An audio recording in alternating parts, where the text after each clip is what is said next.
Anyway, fans, this will be the first time I'm doing a third video today, but I wanted to do my reviews for Assassin 2 and Wrath of Becky. So let me start with Assassin 2. Now, I didn't like the first movie. It was poorly done for me when it came to character and story. It had some really good acting, I'll give it that. And Chris Hemsworth is likable in the first movie, but I never felt like I really felt like on what I invested in his character. So the positive with this movie is that you do get a little bit more backstory of Chris Hemsworth's character in this movie. And he's still likable in this movie. I still don't think his character is great. Like I still don't feel like I'm like so like I don't feel like I'm like really invested in his character. But I do like the fact you get a little bit, at least a little bit more of his backstory in this. The next positive is that it has this 121-minute action sequence that's like this one take. So I thought was really cool in the prison yard, which I thought was great. It has some good action. But I would say this, the accent at the beginning of the movie with the shaky camera, it was really annoying to me. It's like, I'm not a big fan of the shaky camera stuff sometimes with Aston, when it feels like the camera's moving around over the place and you can't like really, like it just felt like, okay. Like they cut, like later on, the Aston to me got better because it felt like they stopped doing the shaky camera thing. But at the beginning, I was like, okay, this is kind of annoying. And also, even though we get a little bit more Chris Evans' character in this movie, I still don't feel like I feel all that invested in this character. And the family he helps, I didn't really care for them, and the villains were just kind of like forgettable. There's a lot of cliche stuff in this movie too. The story's real thin.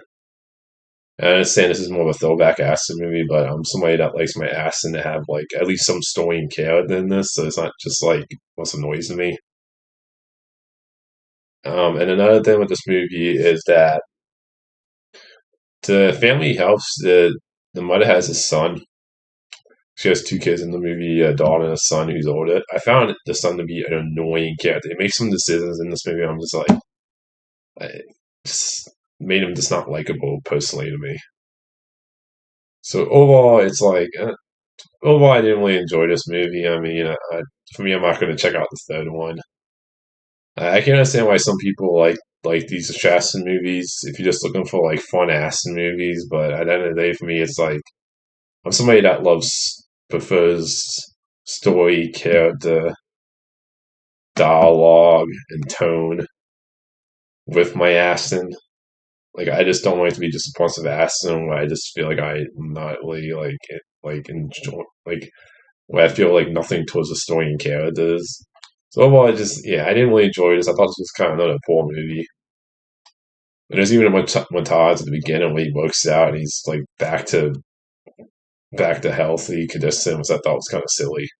I understand that's like something that was maybe in like a lot of older action movies, but yeah, just overall, it's a movie that I thought was poorly done. I mean, action's good, but yeah, I'm going on seeing the third one.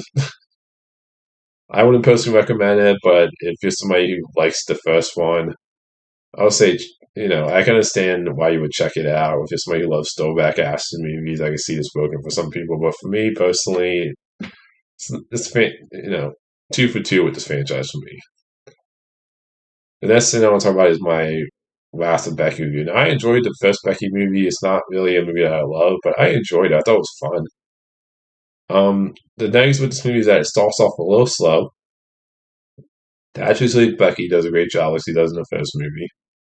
We actually got American Pie guy who plays Stifler to play the villain in this movie, because I know they did in the first movie you had Kevin James and a comedian actor. So I thought it was cool they picked in both movies you had the main bad guys played by comedian actors that have done more comedy stuff. He's actually really good in this as like a bad guy like Kevin James was in the first movie. And I think when he gets to like the part where she's doing the Home Alone booby trap in, he gets kind of bloody. That's when to me it's entertaining. But like I said, the first half's just a little slow for me.